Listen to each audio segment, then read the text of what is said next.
Hello everybody. The topic of this video is using the elements of negligence to build a strong personal injury claim. The basis of any personal injury claim is proof of negligence.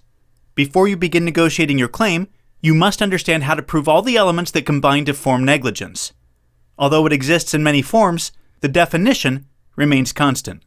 Negligence. Conduct which falls short of reasonable standards for protecting a person from foreseeable risks of harm. Understanding and proving exactly how the at-fault party's negligence caused your injuries is essential. Once you put together the elements of your case, you can confidently present the facts to the insurance company's claims adjuster. Earning the adjuster's respect right from the start will help position you for success. There are 4 basic elements of negligence. The first one is presence of a duty of care. The first element is establishing the presence of a duty owed by one person to another. People have a duty to act in a responsible manner toward others. Each unique personal injury claim starts with identifying this duty. Here are some examples of duty of care. Drivers have a duty to their passengers and other drivers to operate their vehicles carefully. Retail stores have a duty to their customers and employees to keep their floors clear of slippery substances and other hazards. Companies have a duty to their customers to make sure their products are safe. Doctors have a duty to their patients to treat them in a medically appropriate manner. 2. Someone breached their duty. The second element is a breach of the duty owed by one person to another. A person breaches their duty by failing to act in a reasonable manner toward another person. Here are some examples of breach of duty. A reckless driver causes an auto accident. A company manufactures a defective product that injures a customer. The host of a party fails to clean up a spill, and a guest is injured when he slips and falls on it. A doctor prescribes the wrong medication, and the patient is hospitalized. 3. The breach directly causes injuries. The third element is when the breach of duty becomes the direct cause of another person's injuries.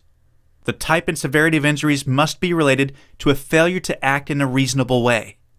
The source of the breach could be a person, business, organization, or other entity. Here are some examples of direct injuries. A speeding driver causes an auto accident and someone is injured. The act of speeding is the direct cause of the injuries. A company manufactures a defective product and a customer is injured while using it.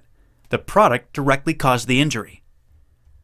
A homeowner fails to clean up a spill from the floor, and a guest slips and is injured. The failure to clean up the spill is the direct cause of the injury. A patient's condition worsens because of a prescription error.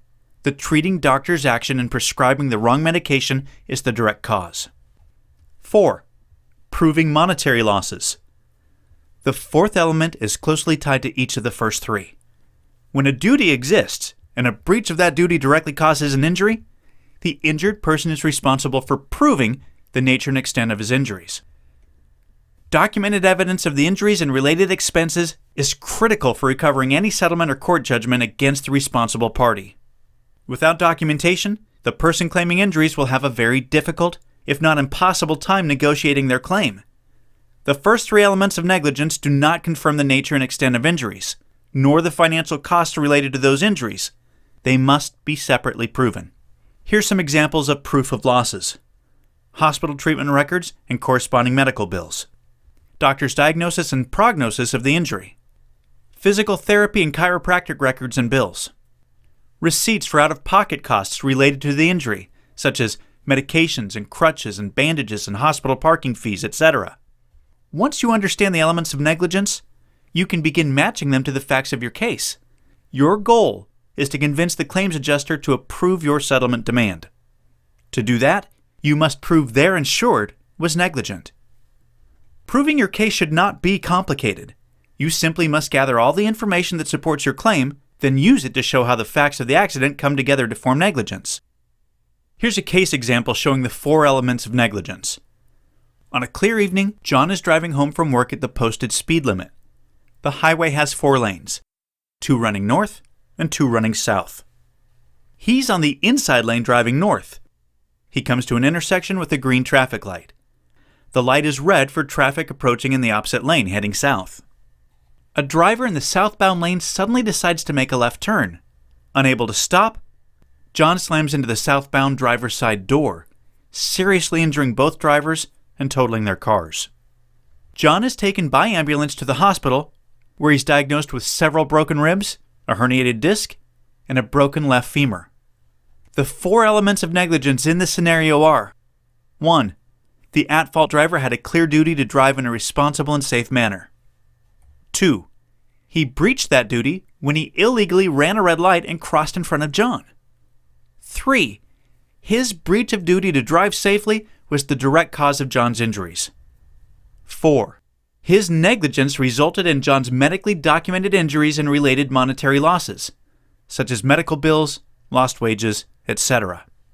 Now that you understand the 4 elements of negligence, you're closer to successfully negotiating your injury settlement. The claims adjuster will respect your effort to present your information clearly. That respect will benefit you throughout the course of your negotiations.